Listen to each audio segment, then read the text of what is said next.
papel da mãe, que foi o tema proposto, eu creio que todos já têm noção da importância, né, desse papel. Não é algo simples. E a gente vai ver no próximo texto, no primeiro texto, que fala que a mulher é a rainha do lar. Que importante, né? Isso própria Ellen White escreveu. Vamos ler o que está escrito aqui.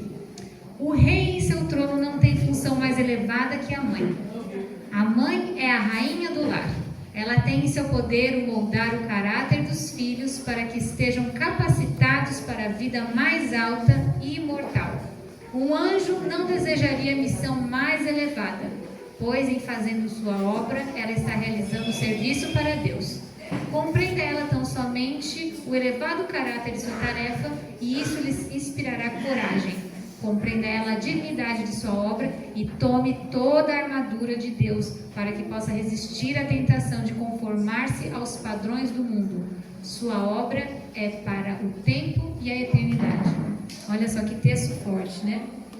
É o nosso papel mais importante do que dos reis. E os anjos gostariam de estar no nosso lugar, fazendo a obra que nós temos esse privilégio de fazer. Mas será que a gente tem dado tanta importância? Ou a gente cai na rotina e esquece desse papel tão importante? O que me chama a atenção também é que a gente precisa tomar toda a armadura de Deus. Então a gente tem que buscar individualmente estar cheia do Espírito de Deus, revestida com a armadura, para então a gente poder ganhar essa luta, que não é fácil, nem um pouco. Esse texto eu acho muito bonito, que fala, né, que Deus tem, existe um Deus em cima do céu e a luz e a glória do seu trono repousam sobre a fiel mãe, enquanto ela se esforça por educar os filhos para resistirem à influência do mal. Nenhuma outra obra se pode comparar à sua em importância. Ela não tem como artista de pintar uma tela, uma bela forma, nem como escultor de cinzelá-la no mármore.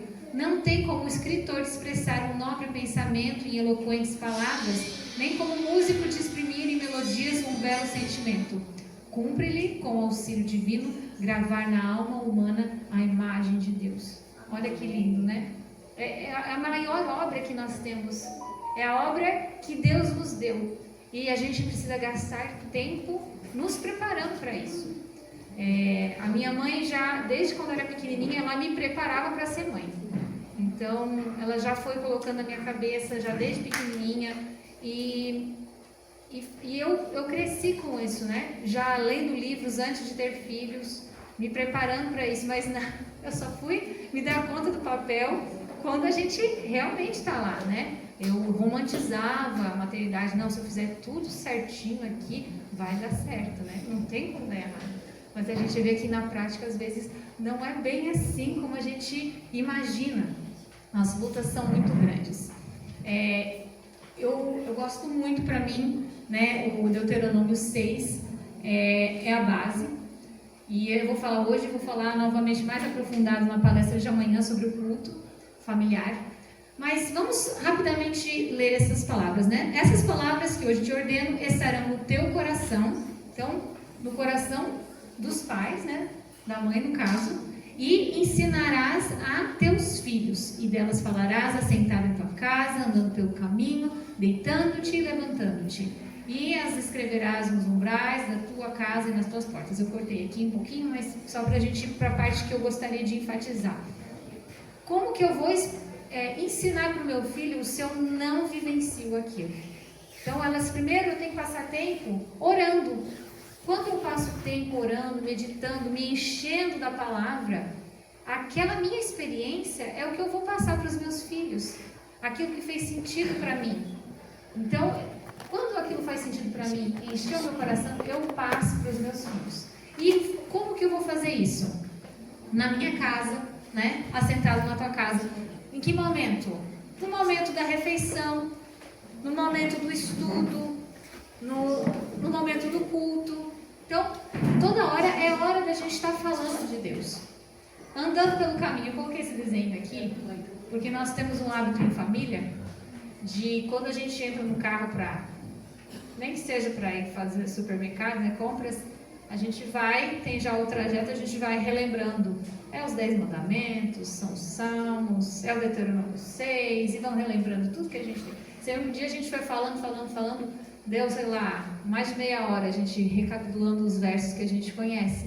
Então, no momento que muitas vezes está ali perdido e ninguém faz nada, é o momento da gente estar andando pelo caminho, relembrando a palavra de Deus, né? Deitando-te, levantando-te, né? Contando histórias, falando o nosso culto, que amanhã a gente vai fazer mais aprofundado, mas todo momento é um momento de falar de Deus para os nossos filhos. E por último aqui, escreverás nos umbrais da tua casa e nas tuas portas. Eu trouxe aqui uma imagem de um cartaz. Isso eu também aprendi com a minha mãe. Ela sempre gostou muito de fazer vários cartazes e colocava diversos na casa toda. Quando a gente olhava, o olho batia ali aquele verso. Inclusive, a moça que trabalhava lá fazendo faxina para minha mãe se converteu por causa desses cartazes na casa. E hoje a gente fez o mesmo propósito. A gente faz com as crianças, né? E vê principalmente o traço de caráter que está precisando ser trabalhado. Cada criança vai lá. É importante a gente conversar com eles. Filhinho, o que você precisa melhorar? Eu preciso ter mais domínio próprio. Eu preciso cuidar em não ficar reclamando. Aqui eu fiz para minha caçulinha esse aqui, que ela ainda não sabe ler. Mas daí a gente fez, né, adaptando, né? O coração alegre é um bom remédio, mas o espírito abatido faz secar os ossos. Daí ela lembra. Então, onde ela estiver, passou por ali, ela vai lembrar. Eu coloco no banheiro também, tá lá sentado no vaso, tá lendo o versinho e vai memorizando.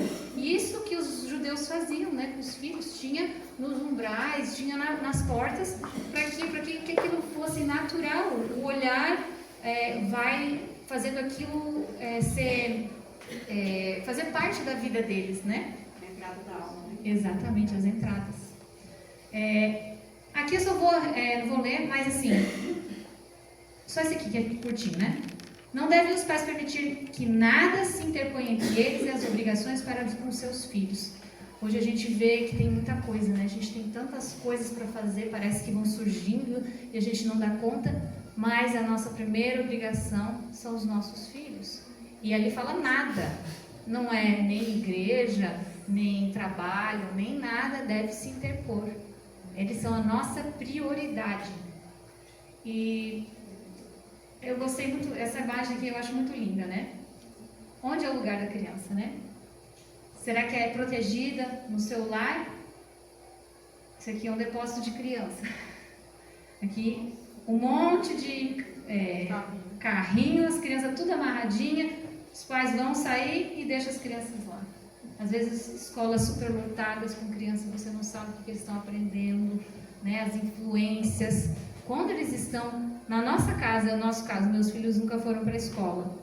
E mesmo assim, a gente vê como é difícil educar, não tem televisão, né? Não tem celular, e é uma luta. Imagina se a gente coloca com contato com crianças que vê de tudo, que sabem de todas essas coisas. Então, eu quero enfatizar bastante isso, né? Eu sei que não é realidade para todos, nem todos conseguem. Mas vamos pensar, onde que é mais importante o nosso filho estar, né? Hoje, com a ascensão aí do feminismo, né? As mulheres querem ter seu papel, né? Se realizar e viram mulheres de negócio. E o que é mais fácil, né? Você tá ali fazendo as suas continhas, seus trabalhos, ou se descabelando com seus filhos em casa. O que as mulheres querem hoje em dia é o quê? Ter o seu dinheiro para comprar suas bolsas, seus sapatos, ser independente financeiramente. Vai que não dá certo com esse marido, eu tenho como me sustentar. A gente vê que está tudo já errado, né, na mentalidade. Mas será que a gente precisa de tudo isso? Será que a gente não pode aprender a viver com pouco, né? Eu vou contar um testemunho da minha cunhada.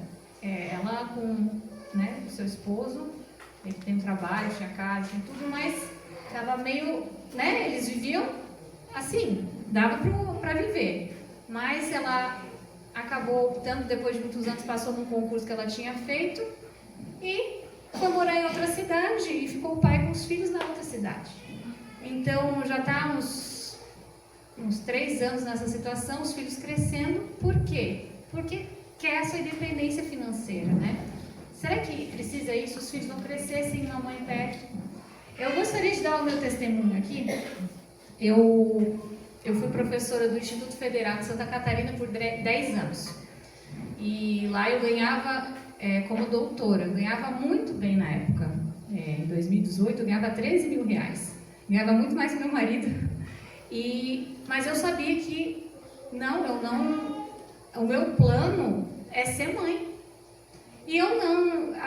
Tem as histórias por trás que não dá tempo de contar, mas eu, como tive 3 seguidos, só fui pegando a minha licença maternidade para construir a casa.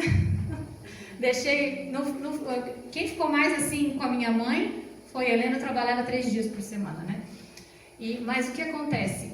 Quando eu pedi a minha exoneração, a supervisora, eu assinei, ela não sabia o que falar, assim, tipo assim, meus pêsames, mas eu estava tão feliz, que as pessoas viam assim, essa é louca. A minha sogra até falou assim, mas o que tu vai fazer? Não, põe eles na escolinha, é o dinheiro, de onde vai ter esse dinheiro, né? Mas eu falei assim, eu prefiro viver com pouquinho, mas ter os meus filhos junto comigo, do que não saber perder os meus filhos, né? Então é um apelo, né, para as mães. Eu sei que cada um tem a sua realidade, né? Mas olhem para Deus, que Deus vai mostrar qual é a vontade dele. Ele, por exemplo, meu esposo depois recebeu aumento, né? Então Deus foi compensando as coisas. Deus abençoa aquele que quer, né, busca fazer o correto. Esse aqui eu vou ler inteiro, que eu acho muito interessante. Muitas vezes no dia eu ouvi o chamado da mãe. Mãe! Ela, mãe! Primeiro a voz de um pequeno perturbado, depois de outro. Em resposta, a mãe precisa atender aqui e ali a tais reclamos. Mas, frequentemente, a paciência da mãe é sobrecarregada com essas numerosas pequenas provas que quase não parecem dignas de atenção. É uma vizinha aqui, um negocinho ali, a gente vai ficando assim, né? Mãos traquinas e pés inquietos criam uma grande quantidade de trabalho e perplexidade para a mãe. Ela tem de segurar firme as rédeas do domínio próprio, pois, do contrário, sairão de seus lábios palavras de impaciência. Alguém já passou por isso aqui? Eu acho que todo mundo, né? Olha, e haja o domínio próprio. Muitas vezes ela chega quase a perder a cabeça, mas uma oração silenciosa a seu misericordioso Redentor acalma-lhe os nervos e ela volta a controlar-se, revelando calma dignidade. Ela fala com voz calma, mas custa-lhe esforço restringir as palavras ásperas e sobrepujar sentimentos de revolta que, se expressos, destruiriam sua influência, a qual demanda tempo para readquirir. Forte, né? Não é fácil, exige muito esforço. E como que a gente consegue, né, a gente adquirir essa paciência? De que maneira esse esforço? É tendo comunhão, é vivendo em oração. Eu tenho certeza que aqui todas já experimentaram, né? Aquele dia que você passa bastante tempo suficiente em oração, né? Ora. Lá em casa eu tenho que colocar o despertador para orar durante o dia, porque se você não põe, você esquece e já, ai Senhor, pequei de novo, né? E ora várias vezes, principalmente na época da TPM, né? Eu coloco assim, eu já vou olhando no calendário, quando eu começo a ver, nossa, eu estou muito irritada, eu vou ver, então a gente redobra as orações, porque a tentação é muito grande e custa muito esforço. E uma coisa muito importante é quando a gente, se por acaso, né, a gente não consegue esse domínio próprio, a gente vai com as crianças e se humilha e pede perdão a eles, junto, ajoelha e oramos todos com Deus. Isso é muito importante, porque apesar de minha mãe ter feito muito, se esforçado muito, isso é um defeito que eu ouvi nela e eu falei assim, eu não quero. Porque ela estava errada, fazia as coisas erradas, mas ela não dava o braço a torcer. De jeito nenhum eu falo, não, eu vou reconhecer quando eu tiver os meus filhos que eu errei, né? Eu acho importante isso, a gente reconhecer o nosso erro, pedir perdão, e eles vão aprendendo também a não ser orgulhosos, né? E eles também aprenderem a ser humildes.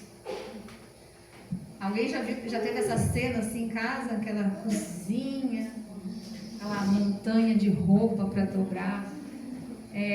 Sempre a nossa casa vai ter demanda, né? Casa com criança nunca está arrumada. Sempre, quando arrumou, acabou de arrumar, começou a bagunça de novo. E se a gente ficar muito fixo na limpeza, naquela neura de deixar a casa, não ter uma coisa fora do lugar, qual é o tempo que eu vou gastar com os meus filhos? E isso é o mais importante.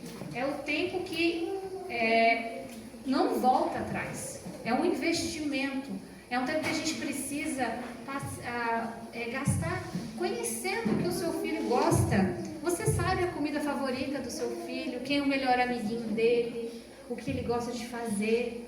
Você, quando ele mostra alguma coisa que ele gosta de fazer, seja desenho, seja andar de bicicleta, passe tempo olhando. Ai, filho, que legal. Eu sei, é difícil para mim também, sabe?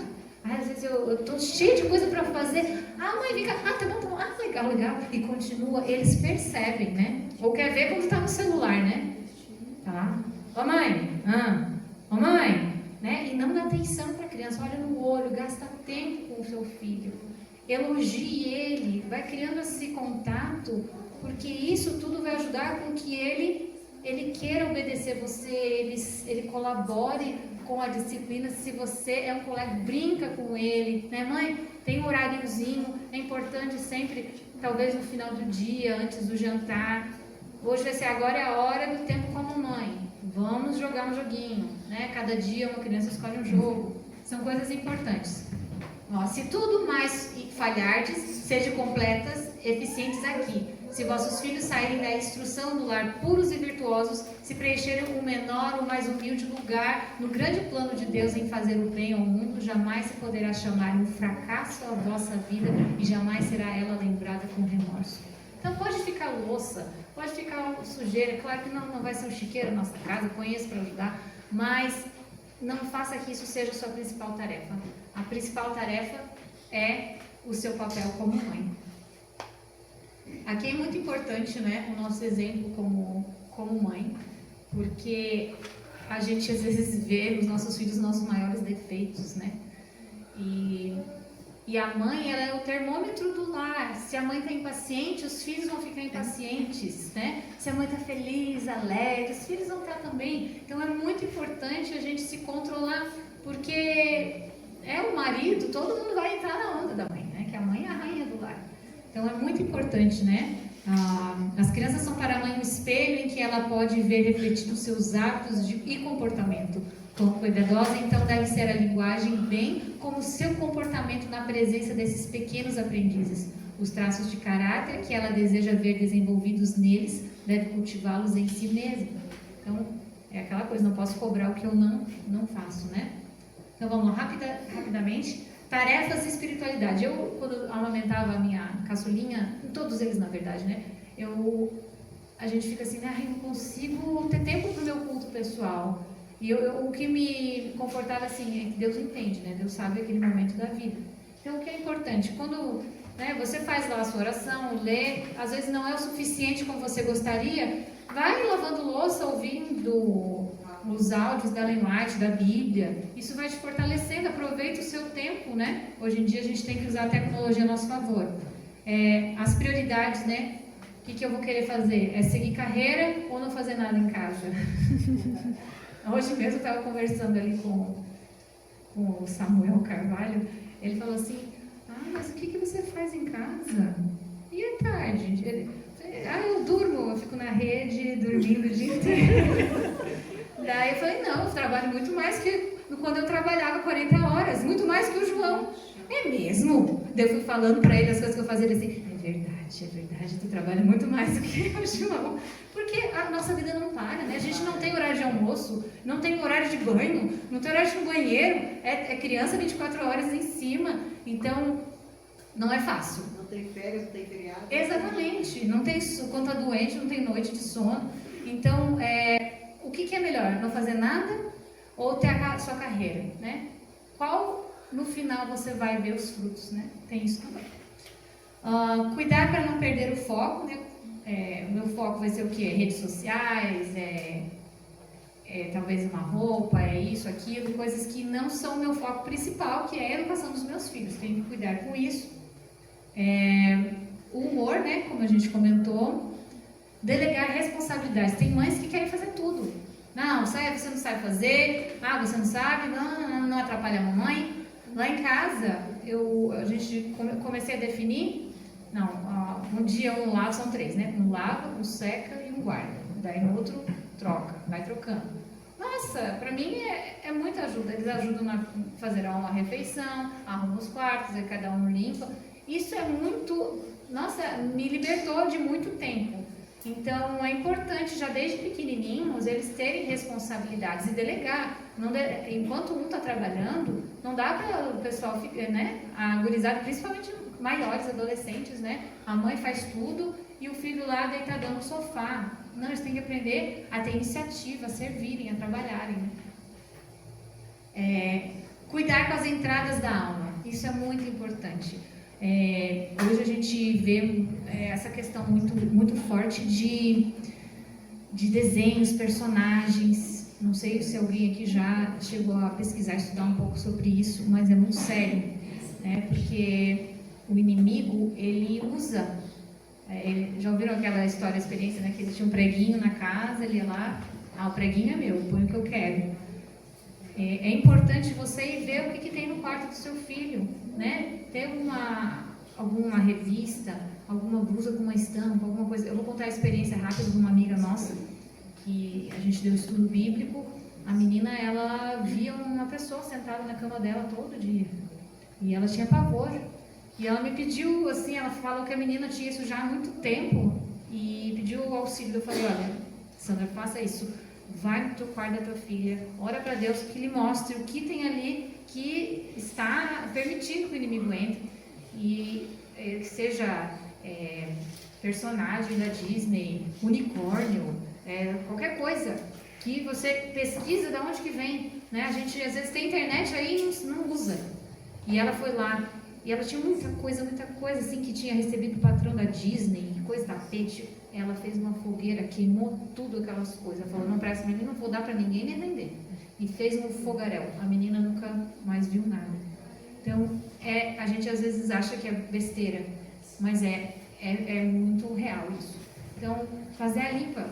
Ganhou um sapatinho da Frozen, ganhou não sei o que, uma escovinha. Gente, não dá chance.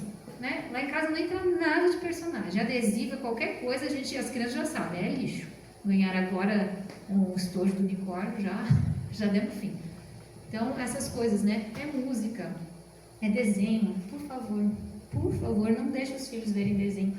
Eu vou contar rapidamente uma experiência com meu filho. Em casa a gente não tem televisão. Já avisei os pais e a sogra, mas nem sempre eles respeitam, né? E eu tive que deixar meus filhos numa época com a minha mãe lá, fazer alguma coisa. O Samuel acho que tinha uns 3 anos. E eu percebi que ele começou a querer usar a saia da irmã, arquinho na cabeça. Eu achei aquilo muito estranho. Eu falei, filho, mas menino não usa isso e tal. Daí ele falou assim, mamãe, mas é o carrinho, como que era que o nome do... Um desenho de carrinho, Léo Caminhão, eu acho. Bem bobinho. Porque no desenho lá tinha um carrinho que ninguém gostava dele, e daí ele entrou na oficina, pintaram de rosa, e daí todo mundo passou a ser amigo dele. Olha só, e a minha mãe não viu isso, né? Então, até essas coisinhas mais ingênuas que a gente acha que não tem problema, estão fazendo as crianças desvirtuarem, mudarem os pensamentos. É tudo feito, programado para ir direto nas crianças. Então, assim, cortem, meus irmãos, cortem assim tudo que vocês puderem. É joguinho, é vídeo, até livrinhos. Até eu deixei de ir na biblioteca com os meus filhos, porque a minha filha caçula, ela pegou um livro lá, que como não está acostumada a ver nada disso, viu um livro de ET. Ela ficou mais de um mês sem dormir, porque ela viu o livrinho que era para criança de ETzinho. E se aquilo foi muito forte para ela. Então a gente tem que cuidar demais com a entrada da alma das crianças, né? E também a gente precisa também separar tempo para nós, né? Ellen White fala, tempo para a gente estudar, tempo para a gente também se arrumar, né? Porque é importante, ela fala da mãe estar sempre com uma aparência que os filhos têm orgulho, o marido também. E isso, depois que eu fiz a reforma do vestuário, isso já ajuda muito. Quando a mulher usa saia, né, ela já naturalmente fica um pouco mais ajeitada, né? Então é importante ela ter um tempo, cuidar do cabelo, cuidar da pele. E não se anular totalmente em prol da família. Porque depois os filhos vão embora e daí agora não tem mais propósito de vida.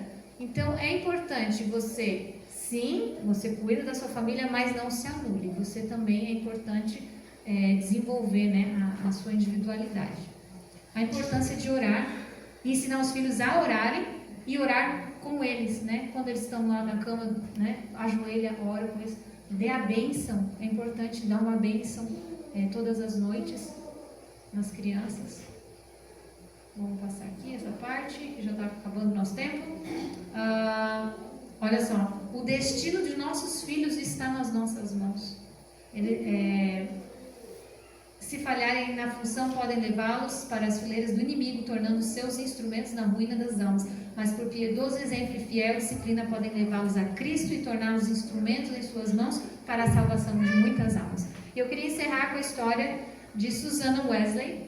É uma história maravilhosa, não sei quantas já ouviram. Ela foi a mãe de John Wesley e Charles Wesley. Eles foram grandes missionários importantes para o movimento do metodismo. Ela é considerada a mãe do metodismo. O Charles Wesley ele foi missionário, deu o equivalente a 10 voltas no globo, só pregando, indo para cidades. O irmão dele, o Charles, ele escreveu mais de 6.000 hinos, muito cantados. E ela tinha algumas práticas muito importantes, e isso fez com que os filhos dela se tornassem grandes homens. Ela tinha 1 hora por semana com cada filho. Ela teve 19 filhos, mas só 9 chegaram à vida adulta. Ela enfrentou muitas dificuldades, e o marido dela era um pastor, ela era filha de pastor também, mas o marido estava sempre fora, e ela, na ausência dele, né, como é o papel da mãe, ela tomava frente nos cultos, e diz que era tão fervorosa que a casa deles enchia com os vizinhos todos para estar junto naquele momento. E ela tinha todo dia 2 horas de devoção pessoal, e ela tinha um momento, mesmo com tanto filho em casa, que ela colocava, ela fez um sinal com eles: quando eu tiver com o avental na cabeça, é que a mamãe está em oração e não pode ser perturbada. E as crianças respeitavam. Então, ela era só em últimos casos, né, de emergência mesmo, que eles poderiam tirar a mamãe, né, da oração dela. E ela tinha regras claras, com horário de dormir, várias coisas muito rígidas. E o John Wesley falou assim que ele aprendeu muito mais de teologia com a mãe dele do que com todos os teólogos da Inglaterra. Então essa mulher foi um exemplo muito grande. Tem livros sobre ela, tem vídeos, vale a pena vocês pesquisarem um pouco da vida dela para se inspirarem. E por último, esse texto para a gente encerrar na hora. Quando se assentar o juízo e os livros forem abertos, quando o bem-estar do grande juiz for pronunciado e a coroa de glória imortal colocada na fronte do vencedor, muitos erguerão essas coroas à vista do universo reunido, e indicando sua mãe dirão: ela me fez tudo quanto sou mediante a graça de Deus. Seus ensinos, suas orações foram abençoados quanto a minha salvação eterna. Amém. Eu acho que esse seria um maior presente nosso, ouvir isso dos lábios dos nossos filhos, e de Deus também falando para nós, né? Muito bem-estar, servo bom e fiel. Eu oro para Deus que todas nós possamos ter o foco, né? Não que nada nos desvie desse foco, que é a educação dos nossos filhos para a eternidade. E oração. Oração, e se você cair, né? A gente infelizmente ainda não chegamos naquele nível que a gente deseja, né? E precisamos chegar logo, né, irmãs? Que a gente vê que o tempo está próximo. Mas vamos se esforçar, orar, jejuar. E só mais uma dica: que eu lembrei agora. Eu não sei se para vocês é assim, mas para mim o jejum me deixa muito nervosa. E daí, às vezes até eu falava para as crianças, eu estou jejuando por vocês, olha o que vocês estão fazendo. Então, você faz um dia, por exemplo, no sábado, que o marido vai estar em casa, vai ter uma ajuda para não ficar sobrecarregada, ou jejuar às noites, né, num jantar, porque, pelo menos para mim, aumenta mais a minha tentação, né, a falta de comida. Então, cuidado com isso também, né? Mas não deixem de jejuar, né? Façam um pacto com Deus e Deus vai orientar. Vamos orar para encerrar o horário?